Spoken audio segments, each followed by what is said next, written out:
کشتیاں اور پاکستان کے پلین بھارت کے حدود میں نہیں آئیں گے، بلکہ ہم یہ بھی کہیں گے کہ پاکستان کو FATF کے گرے لسٹ میں ڈال دیا جائے، اور جو لوگ پاکستان میں بیٹھ کر بھارت کے تعلق سے کیا کیا کہتے ہیں نہیں معلوم، مگر ان کو آئینے میں اپنی صورت دیکھنا چاہیے۔ تم کون سا میزائل ٹیسٹ کرتے ٹیسٹ کر لو، یاد رکھو، مگر بھارت تمہارے سے طاقتور ہے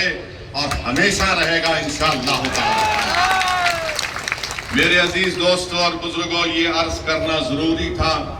کیونکہ اگر ہم یہ سمجھیں گے کہ پہلگام میں اتر پردیش سے یا مہاراشٹرا سے یا بہار سے کوئی آدمی گیا اور اس کی موت ہو گئی تو ہم خاموش بیٹھ جائیں گے، بلکہ میں تو یہ دیکھ رہا ہوں کہ پہلگام کا یہ واقعہ بھارت کے ہر غریب کو، ہر دولت مند کو، ہر پڑھے لکھے کو، ہر کسان کو جھنجھوڑ کے رکھ دیا ہے۔ اب ہم امید کرتے ہیں کہ ہماری حکومت ایک مؤثر اقدام ان پر کرے گی، جیسا کہ ماضی میں سرجیکل سٹرائک اور بالا کوٹ بھی ہوا تھا، اور جو بین الاقوامی ملکیں بھارت سے کہہ رہی ہیں کہ پاکستان سے بات کر لو، ارے پھر یوکرین اور رشیا میں کیا ہوا؟ تم نے کیا کیا وہاں پر؟ میرے عزیز دوستوں اور بزرگوں، یہ حساس مسئلہ ہے، اور اس مسئلے کے اوپر ہم کو ایک ہو کر کھڑے ہونا ہے۔ یہ ضروری ہے کہ ہم تمام لوگ ایسے وقت پر اپنے اتحاد کو مضبوط رکھیں، اور جو لوگ اس دہشت گردانہ حملے کے باوجود بھی ہندو مسلم کی باتیں کر رہے ہیں، میں ان سے کہوں گا کہ احمقوں کی دنیا میں بسنے والوں، تم بھارت کو کمزور کرنے کا کام کر رہے ہو۔ اگر آج ہمارے وطن میں اس بڑے دہشت گرد حملے کے بعد بھی اگر تم ہندو مسلم کرو گے تو پھر یاد رکھو ISI اور پاکستان میں بیٹھے ہوئے دہشت گرد، وہ ان کے چہروں پر خوشیاں ہوں گی، تو آپ ہم ان سے بھی کہیں گے کہ تم کو جو کچھ اناپ شناپ بکنا ہے تھوڑے دن خاموش بیٹھ جاؤ، تاکہ ہم ایک مؤثر جواب دے سکیں، تاکہ ہمیشہ کے لیے اس دیش میں دہشت گردی کا خاتمہ ہو سکے۔ میرے عزیز دوستوں اور بزرگوں، اب بات ملک کے اندر کی جو میں کر رہا ہوں وہ اس وقف قانون کے خلاف۔ آپ جانتے ہیں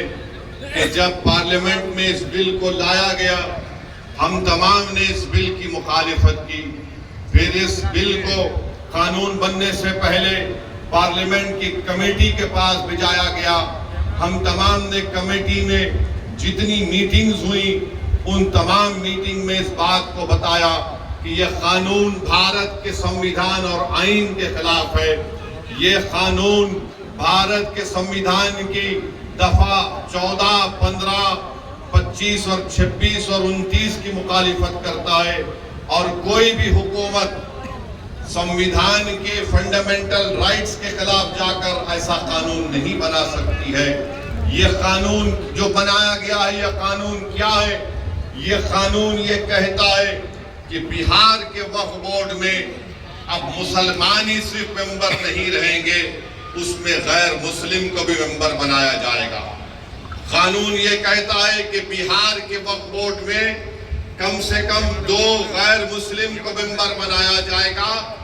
اور اس وقف بورڈ کا وہ چیئرمین بھی بن سکتا ہے، اور اکثریت میں بھی غیر مسلم اس میں نامزد کیے جائیں گے۔ اب آپ بتائیے کہ بہار میں 1950 کا قانون ہے جو ہمارے ہندو بھائی بہن کے مندروں کے تعلق سے قانون بنایا گیا، وہ قانون یہ کہتا ہے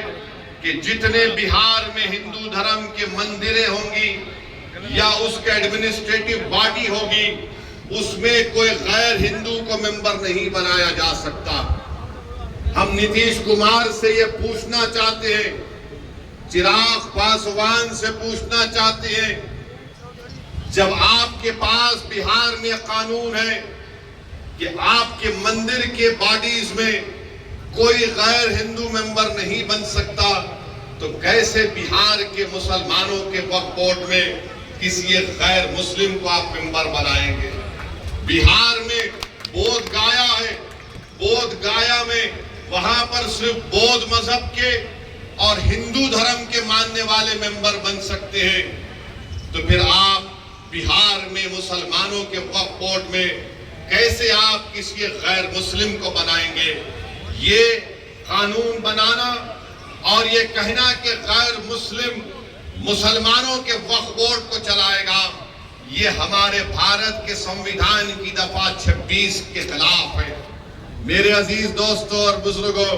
بات یہاں تک ختم نہیں ہوئی. اب قانون یہ بھی کہتا ہے کہ وہی مسلمان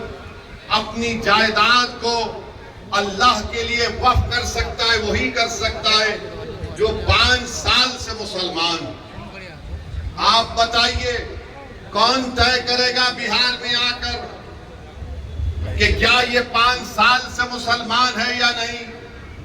کیا نتیش کمار سرٹیفکیٹ لکھ کر دیں گے ہم کو؟ کیا چراغ پاسوان سرٹیفکیٹ لکھ کر دیں گے کہ 5 سال سے مسلمان ہے؟ کیا بھارت کے پردھان منتری لکھ کر دیں گے سرٹیفکیٹ یہ 5 سال سے مسلمان ہے؟ میرے عزیز دوستوں اور بزرگوں, یہ کسی بھی دھرم میں اس طرح کا قانون نہیں ہے. جو کسی دھرم کا ہوتا ہے وہ اپنی آستھا کی بنیاد پر اپنے جس بھگوان